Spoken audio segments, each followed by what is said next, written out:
आदाब नाजरीन, मैं Masroor Hasan Siddiqui advocate Shahjahani Delhi community awareness web series में आपका इस्तकबाल करता हूँ। आप लोगों ने देखा होगा और सुना भी होगा, पिछले 2-3 दिन से एक मामला काफ़ी ज़ेर बहस है। एक है अशोक चवन्नी के, अशोक चौहान के, गलती से निकल गया चवन्नी, लेकिन वो चवन्नी नहीं, चौहान के उनका नाम है। और वो एक न्यूज़ चैनल चलाते हैं सुदर्शन न्यूज़ के नाम से, जिसका ऑफिस नोएडा में है। ये चैनल मशहूर इस काम के लिए हो गई कि इसका काम सिर्फ एक है कि मुसलमानों के लिए जहर बुझे हुए तीर ये हर वक्त छोड़ता रहता है। इसकी कोई भी न्यूज़ आप उठा लें, कोई इसका प्रोग्राम उठा लें, इसमें सिर्फ मुसलमानों के खिलाफ जहर उगलने के और हिंदू मुस्लिम भाईचारे को तोड़ने की जो इसकी एक नीयत है, उसके अलावा इसका कोई भी प्रोग्राम, कोई भी इसका बयान उससे कहीं अछूता नहीं रहता। हमेशा इसकी यही कोशिश रही है किसी तरह मुसलमानों के खिलाफ हिंदू भाइयों को भड़काना और मुसलमानों को बुरा भला कहना, उनकी बेइज्जती करना, ये इसका काम रहता है।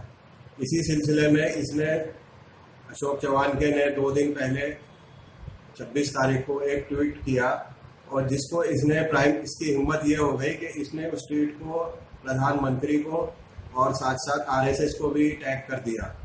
उस ट्वीट में इसने कहा कि ये जामिया में ये जो रेजिडेंशियल कोचिंग एकेडमी चल रही है, वहाँ पर जाहिर सी बात है, बच्चे अगर मेहनत करेंगे, वहाँ का स्टाफ है वो अच्छी पढ़ाई कराएंगे, उनकी अच्छी तैयारी कराएंगे, तो यूपीएससी में सिलेक्शन भी होगा। कई सालों की मेहनत के बाद जो है अब उनकी मेहनत रंग ला रही है और बच्चों का बाकायदा वहाँ हर साल अच्छी तादाद में सिलेक्शन हो रहा है। तो इस साल वहाँ पे 30 बच्चों का सिलेक्शन हुआ जो जामिया की आरसीए से सेलेक्ट होकर तालीम लेके गए थे।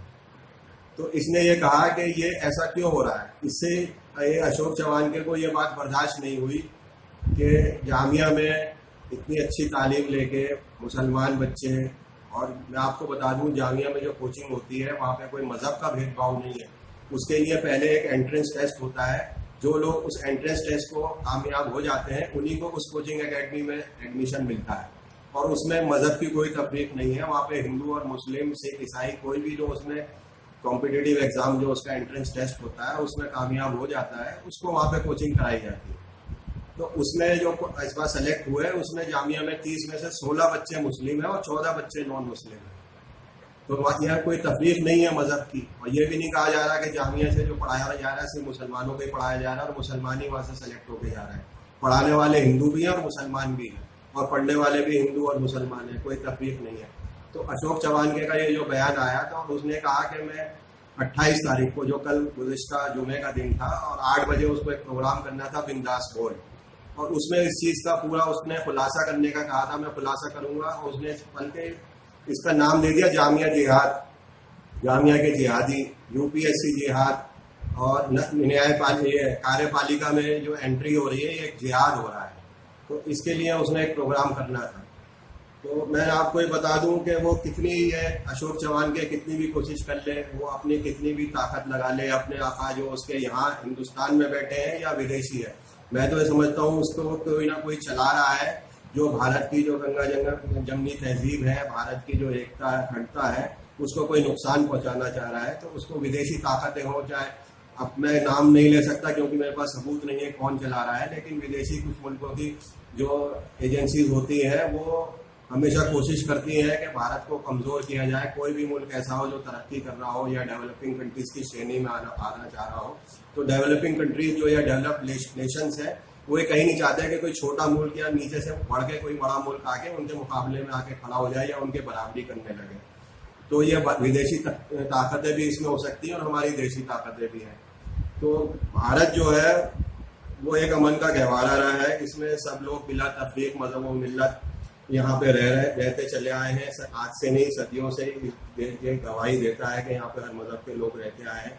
और यहाँ ही नहीं, भारत में अपने रहने वाले तो बहुत कम थे। यहाँ पे जो भी प्रजातियाँ, जातियाँ, बाहर के जो लोग आए हैं, बाहर के रहने जो नस्लें बाहर से आई हैं, वो सब बाहर से ही आके यहाँ पे बसे हैं। और भारत की ये बहुत अच्छी बात है कि भारत हर किसी को अपने अंदर संभाल लेता है, यहाँ पे हर कोई रहने लगता है। अब लेकिन बीच में क्या हुआ कि हमारा जो ये अमन का गहवारा था, इसको किसकी नजर लग गई या किसकी साजिशें हो गई या किसने इसको जो है कमजोर करने की कोशिश करी कि यहाँ पे लिंचिंग जैसी घटनाएं होने लगी। एक मजहब के लोगों को या तो उसके पहनावे को देख के, उसकी दाढ़ी को देख के, उसकी बोली को देख के, उसके नाम को देख के जो है उसको मार दिया जाता है, उसका जो है बाइकआउट किया जाता है। उसकी मेरा तो ये मानना है ये देश में जो अमन चैन खत्म हो रहा है ये अशोक चव्हाण के, इनके आका और इनके ही जैसे लोग जो है ये लिंचिंग की घटनाएं कराते हैं, देश में हिंदू मुसलमान को लड़ाते हैं। और ये ऐसा नहीं हुआ कि एक दिन में ही एक घृणा की भावना पैदा हो गई है, कई सालों से चल रहा है और ये सोची समझी साजिश है के तहत किया जा रहा है। और इसमें मीडिया जो अशोक चव्हाण के जैसे जो ये नकली जर्नलिस्ट बनकर आ गए हैं, इन्होंने न्यूज चैनल खोल लिया है, ये न्यूज चैनल क्या न्यूज की एक दुकानें खोल ली हैं जहाँ पे ये जहर फैला रहा है मुल्क के अंदर और झूठ और फरेब का एक इन्होंने वातावरण मुल्क के अंदर बना दिया है। तो ये अशोक चव्हाण के जैसे लोग हैं, इनके जरिए जो है दुष्प्रचार किया जा रहा है, जिसकी वजह से लोगों को धीरे धीरे ब्रेन वॉश हो गया है। आज जो गंगा जमनी तहजीब थी, हिंदू मुसलमान जो एक बन के रहते थे, आज ऐसे हालात हो गए हैं कि भाई जो है भाई को मारने के लिए दौड़ रहा है, पड़ोसी जो है पड़ोसी को दे रहा है, मुसलमान कहीं पे रहने जाते हैं, ये इनकी चैनल पे ही दुष्प्रचार हुआ है कि मुसलमानों को हिंदुओं की कॉलोनी में मकान न दो, मुसलमानों को जो है हिंदुओं की कंपनीज में, हिंदुओं के ऑफिस में, हिंदुओं के बिजनेस एस्टेब्लिशमेंट में नौकरियां न दो। तो ये सब अशोक चव्हाण के जैसे लोग जो है ये लोग ऐसे ही दुष्प्रचार कर रहे हैं। मुल्क में इन्होंने जहर घोल दिया है, मुल्क की हालत खराब हो गए। इनको ये चीज बर्दाश्त नहीं हुई अशोक चव्हाण के को कि हिंदू मुस्लिम इतने अमन चैन से क्यों रह रहे हैं, मुल्क में अमन चैन की फिजा क्यों बह रही है। बाबरी मस्जिद राम जन्मभूमि का जो तनाजा था वो सुप्रीम कोर्ट ने फैसला कर दिया, वो अल्हम्दुलिल्लाह वो तनाजा खत्म हो गया, तो मुल्क में अमन चैन की फिजा बह रही थी। इनको ये बर्दाश्त नहीं हुआ। ये तो ये चाहते थे कि ये सोचे बैठे थे कि मुसलमान अगर पहल करें दंगा करने की, बाबरी मस्जिद का फैसला आने के बाद मुसलमान इंतशार फैलाए, मुसलमान अपने दुख का इजहार करने के लिए सड़कों पर उतर आए, तो हमें मौका मिल जाएगा, हम दंगे फिसाद करा देंगे और मुल्क की फिजा को हम खराब करने में कामयाब हो जाएंगे। लेकिन अल्हम्दुलिल्लाह मुसलमान बहुत बाशऊर आते हैं, हम कभी लड़ना नहीं चाहते। ये चाहे कितनी कोशिश कर ले, ये कितना जहर फैला ले, ये अपनी चैनल पे एक नहीं सुदर्शन चैनल पे हजारों प्रोग्राम कर दे। तो मैं सुना देना चाहता हूँ अशोक चव्हाण के, तुम जैसे भी प्रोग्राम कर लो, ये मुसलमान हिंदू एक है, यहाँ पे हम सब ने साथ में जिए हैं, साथ में मरेंगे, ये मुल्क हमारा है, ना हम इस मुल्क को छोड़ के जाने वाले हैं, ना हिंदू इस मुल्क को छोड़ के जाने वाले हैं। हमको इस मुल्क में एक बन के रहना है। ये मुल्क तभी तरक्की कर सकेगा जब हिंदू मुसलमान एक होकर चलेंगे। और मैं इस सिलसिले में आपको एक दो चार लाइनें जरा एक शेर की सुना दूं। मंजर भोपाली साहब ने बहुत अच्छी बात सुनाई थी। ये हिंदू मुस्लिम एकता के ऊपर ही है और देश की एकजुटता के ऊपर है, वो मैं आपको बता दूं। हम तो ऐसा है कि उन्होंने ये कहा कि तुम भी पियो हम भी पिए, रब की मेहरबानी, तुम भी पियो हम भी पिए, रब की मेहरबानी, प्यार के कटोरे में गंगा का पानी। कितनी अच्छी बात कह दी कि प्यार के कटोरे में गंगा का पानी। गंगा जल जो है वो पवित्र जल है, वो सिर्फ हिंदुओं के लिए नहीं है, मुसलमानों के लिए भी आवे रहमत है। वो एक पवित्र पानी है, अगर हिंदू उसकी कदर करते हैं तो मुसलमान भी करते हैं। तो उन्होंने इसी चीज को लेकर कहा कि तुम भी पियो हम भी पिए, रब की मेहरबानी। ये हमारे रब की मेहरबानी है। रब जो हम कहते हैं वो अल्लाह को भी कहते हैं, भगवान को भी कहते हैं। हम सबका रब एक है, अल्लाह और भगवान कोई अलग अलग नहीं है, हम सबका एक ही अल्लाह है और एक ही है जो रब जो पूरी दुनिया कायनात को चला रहा है। तो तुम भी पियो हम भी पिए, रब की मेहरबानी, प्यार के कटोरे में गंगा का पानी। तुमने भी सवारी है हमने भी सवारी है, ये जमीन तुम्हारी है ये जमीन हमारी है। मतलब जमीन भी हमारी है और तुम्हारी है, किसी की अलग अलग नहीं है। जिस हिंदुस्तान की जमीन के ऊपर जितना हक हिंदुओं का है उतना हक जो है मुसलमानों को भी है। इसकी फलाह और बहबूद के लिए, इसकी बेहतरी के लिए हमने भी काम किया है, तुमने भी काम किया है। तुमने भी सवारी है हमने भी सवारी है, ये जमीन तुम्हारी है ये जमीन हमारी है। और इस जमीन पर लिखना है प्यार की कहानी। इस जमीन पर हमको प्यार की कहानी लिखेंगे, तभी ये हम जो है कामयाब होंगे और ये देश आगे चलेगा और तरक्की करेगा। इस जमीन पर लिखनी है प्यार की कहानी, प्यार के कटोरे में गंगा का पानी। धर्म जो तुम्हारा है धर्म जो हमारा है, धर्म सबका प्यारा है। धर्म कभी बुरा नहीं होता, धर्म चाहे कोई भी हो, धर्म कभी भी नफरत की भावना नहीं सिखाता। धर्म कोई भी धर्म हो, कोई भी धर्म गुरु हो, वो अच्छी बातें सिखाता है। ये अशोक चव्हाण के जैसे लोग जो आ जाते हैं धर्म की आड़ में, हिंदू मुस्लिम को भावनाओं को भड़काने का काम करते हैं, तो ये उनके मुंह पे तमाचा है अशोक चव्हाण के जैसे लोगों पे, कि धर्म जो तुम्हारा है, धर्म जो हमारा है, ये धर्म सबका प्यारा है, ये सिर्फ धर्म तुम्हारा है, ये सिर्फ तुमने हम भ्रम फैला दिया है, हिंदू मुस्लिम को अलग करने के लिए तुमने भ्रम फैला दिया है समाज के अंदर, तो इसी हमें भ्रम ने मार दिया है। हम वो सबको समझ लेना चाहिए कि हम सब एक है, हमारा कोई धर्म किसी को कोई भेदभाव नहीं सिखाता है। तो धर्म जो तुम्हारा है, धर्म जो हमारा है, धर्म सबका प्यारा है, धर्म बस भ्रम ने मारा है, धर्म पर झगड़ते हैं, धर्म पर जो लड़ते हैं, अपनी इस लड़ाई में ना हो जाए धर्म पानी पानी। कहीं हम जो लड़ रहे हैं, हम जो आपको भाई भाई को काटने के लिए दौड़ रहे हैं, ऐसा ना हो बेचारा धर्म ही शर्मिंदा हो जाए कि भाई मैंने तो कभी किसी को भेदभाव करने के लिए नहीं सिखाया, मैंने तो कभी किसी अपने धर्म में किसी को ये शिक्षा नहीं दी है कि तुम किसी दूसरे धर्म वाले को मारो। तो ऐसा ना हो कि बेचारा धर्म ही शर्मिंदा हो जाए, धर्म ही पानी पानी ना हो जाए। तो मैं बस आखिर में यही कहूँगा कि प्यार के कटोरे में गंगा का पानी, प्यार के कटोरे में गंगा का पानी है, उसे हिंदू भी पिएगा, मुसलमान भी पिएगा। गंगा का जब पानी पीने जाते हैं तो कोई गंगा ये नहीं कहती, गंगा मैया ये नहीं कहती कि भैया पानी मेरा जो है गंगा जल है, पवित्र जल है, इसे मुसलमानों को नहीं पिलाओ। हरिद्वार में, बनारस में जो हिंदू रहते हैं, मुसलमान रहते हैं, वो गंगा का जल ही पीते हैं। बिस्मिल्लाह खान सुबह जो है गंगा का जल से जाके वजू करते थे, उसके बाद फजर की नमाज पढ़ लेते थे, उसके बाद बनारस में गंगा के किनारे बैठ के जो है वो शहनाई वादन करते थे सुबह मंदिर के बाहर बैठकर। तो ऐसे ऐसे लोग जब इस मुल्क में गुजरे हैं, इस मुल्क में रहे हैं, तो अशोक चव्हाण के जैसे लोग कितनी भी कोशिश कर ले हिंदू मुसलमान को बांटने की, वो कामयाब नहीं होंगे। और हमें अपनी एकता दिखाकर ही ऐसे अशोक चव्हाण के जैसे लोगों के मुंह पे तमाचा मारना चाहिए। अब इसने जो ट्वीट किया था तो इसके लिए कानूनी कार्रवाई भी जरूरी थी। तो बहुत से लोगों ने इसमें पुलिस कंप्लेंट्स करी हैं, देश के मुख्तलिफ हिस्सों में जो है कंप्लेंट्स हुई हैं, खबरें भी आई हैं। और कुछ लोगों ने इसमें कल सुप्रीम कोर्ट भी गए थे, तो ऑनरेबल सुप्रीम कोर्ट ने तो इनके प्रोग्राम पे जो कल 8 बजे नशर होने वाला था, उस पर कोई रोक लगाने से इनकार कर दिया था। ऑनरेबल चीफ जस्टिस की बेंच के सामने मुकदमा था। ऑनरेबल चीफ जस्टिस ने कहा कि हाँ, प्राइम फसाई जो है इनका जो पिटिशनर ने अपनी अर्ज रखी है उसमें बिल्कुल जाहिर होता है कि इसके फंडामेंटल राइट्स जो है लोगों के, उसका वायलेशन हो रहा है। कोर्ट ने ये भी कहा फ्रीडम ऑफ स्पीच है, लेकिन फ्रीडम ऑफ स्पीच के साथ में उसमें कुछ रिस्ट्रिक्शंस भी है। फ्रीडम ऑफ स्पीच ये नहीं कहती कि आदमी बिना किसी रोक टोक के कुछ भी बोल दे जिससे दूसरों के जज्बात मजरूह हो, दूसरों को ठेस पहुंचे। आप फ्रीडम ऑफ स्पीच में ऐसा कुछ ना बोले जिससे दूसरों को तकलीफ हो, तो ऐसी रिस्ट्रिक्शन है उस फ्रीडम ऑफ स्पीच के फंडामेंटल राइट में। तो सुप्रीम कोर्ट ने कहा कि हमें बैलेंस रखना है कि किसी की भावनाएं भी आहत ना हो, आदमी अपनी बात रखे लेकिन दूसरों की भावनाएं आहत ना हो।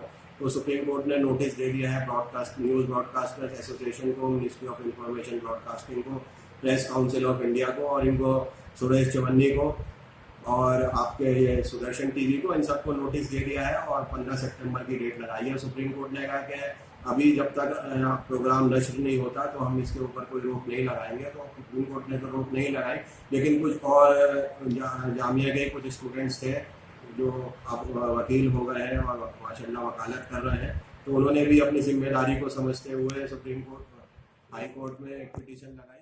नवीन चावला ने इसकी इमरजेंसी को, इस केस की सीरियसनेस को देखते हुए इमरजेंसी में इसकी फौरी तौर पर सुनवाई करी और कल शाम को ही एक फैसला उन्होंने सादर कर दिया, जिसमें उन्होंने कह दिया कि ये 7 सितंबर तक ये जो 8 बजे इनका प्रोग्राम बिंदास बोल के नाम से नशर होने वाला है, जिसमें ये जामिया के रेजिडेंशियल कोचिंग एकेडमी में किस तरह लोग एडमिशन लेते हैं और कैसे सिलेक्शन हो जाता है, और उस जिसको इन्होंने कार्यपालिका में घुसपैठ का नाम दिया, कैसे उन्होंने कहा कि अब मुसलमान जो है आपके जिलाधिकारी बन जाएंगे और अब मिनिस्ट्रीज में सेक्रेटरी बन जाएंगे। तो ये कार्यपालिका के अंदर घुसपैठ है और एक दिन आएगा कि मुसलमान जो है एडमिनिस्ट्रेशन पे कब्जा कर लेंगे।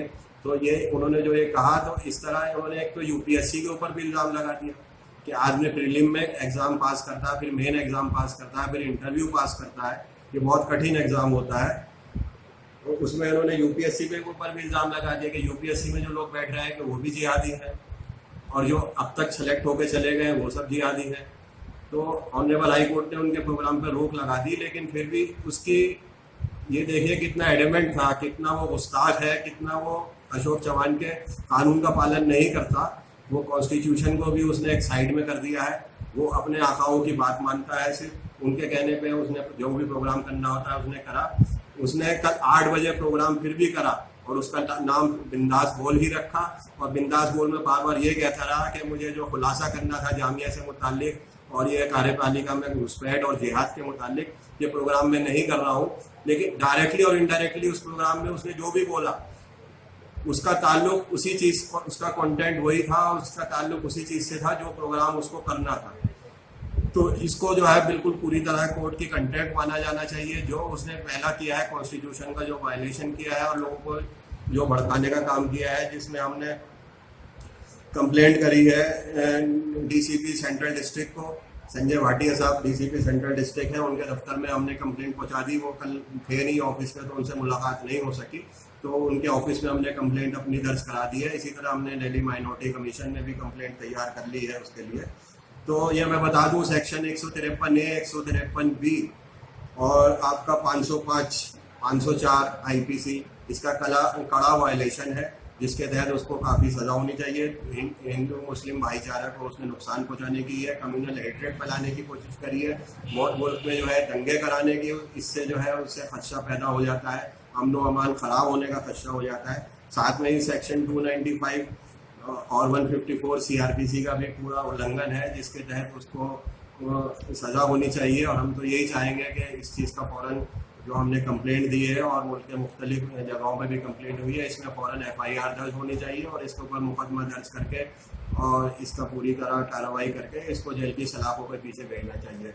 न्यूज़ ब्रॉडकास्टर एसोसिएशन से हम ये कहेंगे कि इसका लाइसेंस रद्द किया जाए। ऐसे आदमी को जिसके पास कोई क्वालिफिकेशन नहीं है, जिसका कोई तजुर्बा नहीं है, जो मुसलसल मुल्क की जो है अमन व अमान फिजा को ख़राब करना चाह रहा है, हिंदू मुस्लिम भाईचारे को खतरा पैदा कर रहा है और भाईचारे को जो है नुकसान पहुंचाने की कोशिश कर रहा है, तो ऐसे अशोक चवानके को फौरन इसकी चैनल का लाइसेंस रद्द करना चाहिए, चैनल को इसकी बंद करना चाहिए और इसको जो है जेल की सलाखों के पीछे हर हालत में होना चाहिए। हमने अभी जो कंप्लेंट दी है, कोशिश करेंगे कि इसमें अब खुद जो है यहाँ पे पुलिस महकमा FIR दर्ज कर ले। अगर नहीं करता तो हमें कोर्ट जाना पड़ेगा और कोर्ट में जाकर हम इसकी FIR दर्ज कराएंगे और FIR दर्ज कराने के बाद इसमें मुकदमा होगा और इंशाल्लाह इसको सजा होगी। फ्रीडम और स्पीच की ये बात करता है, कहता है मैं 15 साल से न्यूज़ एडिटिंग का काम कर रहा हूँ, न्यूज़ रिपोर्टिंग का काम कर रहा हूँ और अब मैं न्यूज़ चैनल चला रहा हूँ। तो ये मैं ये बता दूं, फ्रीडम ऑफ स्पीच जो कानून ने हमको दी है या फ्रीडम ऑफ प्रेस है, प्रेस जो है ये हमारा एक स्तंभ है डेमोक्रेसी का, लेकिन अगर इसमें अशोक चवानके जैसे लोग घुस जाएंगे तो ये स्तंभ जो है हमारा मजबूत स्तंभ है डेमोक्रेसी का, इसको गिरने में देर नहीं लगेगी। इसने तो हमारी कार्यपालिका के ऊपर भी अटैक कर दिया, कार्यपालिका में जो लोग बैठे हैं उसको भी जिहादी बता दिया, तो इसने एक तरीके से हमारी न्यायपालिका के ऊपर भी अटैक कर दिया। कल जब ऑर्डर पास कर दिया जस्टिस नवीन चावला ने और इसको स्टे कर दिया इसके प्रोग्राम को, तो इसने उनकी भी इज्जत नहीं करी और इसने कल जो है अपना प्रोग्राम टेलीकास्ट कर दिया बिंदास बोल।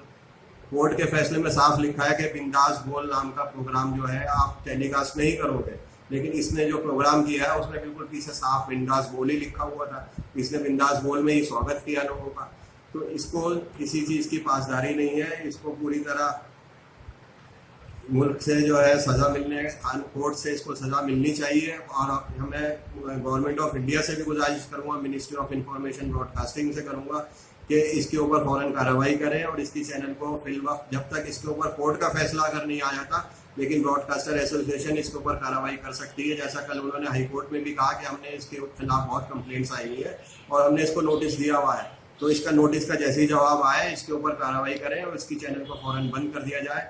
ये मुल्क जो है हमेशा हिंदू मुस्लिम भाईचारे का अलंबरदार रहा है और मैं सब लोगों से ये कोशिश करूंगा कि अशोक चवानके जैसे लोगों की चैनल का बिल्कुल बॉयकॉट करें, वही इसके ऊपर मुंह के ऊपर करारा तमाचा होगा। इस चीज़ की भी इंक्वायरी होनी चाहिए कि एक चैनल किस तरीके से इतने साल से मुल्क में चलती आ रही है, जबकि आज की डेट में चैनल्स हो या अखबार हो उनके ऊपर बहुत बड़ा फाइनेंशियल बहरान है। तो इसको अशोक चवानके को कौन फाइनेंस कर रहा है, इंडिया के अंदर या विदेशी कौन ताकतें हैं जो इसको ऐसे आदमी को फाइनेंस कर रही है? क्योंकि बिना फाइनेंस के, बिना फाइनेंशियल सपोर्ट के कोई भी चैनल हो, कोई भी अखबार हो, कोई भी बिजनेस एस्टेब्लिशमेंट हो नहीं चल सकती। तो अशोक चवानके की पूरी इंक्वायरी होनी चाहिए, IB को इसकी इंक्वायरी करनी चाहिए, एनफोर्समेंट डायरेक्टरेट को इंक्वायरी करनी चाहिए, CBI को इंक्वायरी करनी चाहिए कि अशोक चवानके के पीछे किसका हाथ है, कौन सी वो ताकतें हैं जो इसको जिसकी शय पर ये काम कर रहा है और मुल्क के अमन व अमान को खराब करना चाह रहा है। मैं आखिर में यही कहूंगा कि हमारे मुल्क के जितने लोग हैं वो इस बात को यकीन कर लें कि जामिया के स्टूडेंट्स हों या अलीगढ़ मुस्लिम यूनिवर्सिटी के हों या जामिया हमदर्द के हों या कुछ एनजीओ हों जैसे ज़कात फाउंडेशन है, ये जो रेजिडेंशियल कोचिंग एकेडमी हो या सिविल सर्विस के लिए अलग से अपने तौर पे कोचिंग का इंतजाम कर रहे हैं, ये सिर्फ अपनी कोशिश इनकी है और ये चाहते हैं कि मुल्क में जितना हिस्सा दूसरी कौमों का है, मुस्लिमों का भी भागीदारी हो, मुसलमान भी आ गया है और मुसलमान अपनी मेहनत में आगे आ रहे हैं। टोटल सिलेक्शन इस साल का जैसे हुआ 829 बच्चों का सिलेक्शन हुआ यूपीएससी में, तो उसमें टोटल सिर्फ मुसलमान 42 बच्चे हैं। 829 में 42 हैं जो सिर्फ 5% आते हैं। तो आप सोचिए कि सिर्फ 5% को इसने जामिया जिहाद का नाम दे दिया, यूपीएससी जिहाद का नाम दे दिया। अगर मुसलमान बच्चे आज और मेहनत करें और मेहनत करके आगे आने लगे, कल के आने वाले वक्त में हम अपनी आबादी के तनासुब जो हमारा 15% है उसके हिसाब से अगर हम 15% हम बच्चे आने लगे, ये तो हमारे लिए हमें खाने के लिए दौड़ने लगेगा अशोक चौहान के जैसे लोग, ये तो हमें मारने के लिए दौड़ेंगे, ये तो हमारा सिलेक्शन ही होने देंगे। और जब बच्चों का इतनी मेहनत करने के बाद बच्चों के ऊपर जिहादी जैसा नाम लगाया जा रहा है, तो आगे बाद जो बच्चे पढ़ाई कर रहे हैं उनका मोरल कितना डाउन होगा। वो बच्चे वो कहेंगे हम पढ़ेंगे ही नहीं क्योंकि हमें आगे नौकरी मिलने के चांस नहीं होंगे। अशोक चौहान के जैसे लोग हमारे ऊपर फिर इल्जाम लगा देंगे।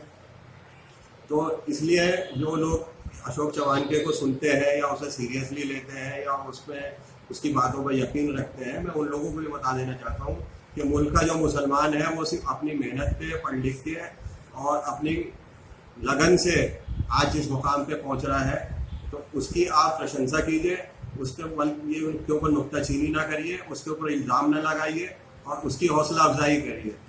तो जब मुसलमान बढ़ेगा इस मुल्क का आगे, तभी ये देश आगे बढ़ेगा। हिंदू मुसलमान इस मुल्क के दो पहिए हैं। अगर एक पहिया आप समझते हैं गड्ढे में फंस जाएगा तो गाड़ी नहीं चल सकती, इसलिए तो दूसरे पहिए को भी साथ में आगे लेके चलना पड़ेगा। और इसलिए हम सबको मिलजुल के साथ रह के चलना है, तभी ये मुल्क तरक्की करेगा। शुक्रिया।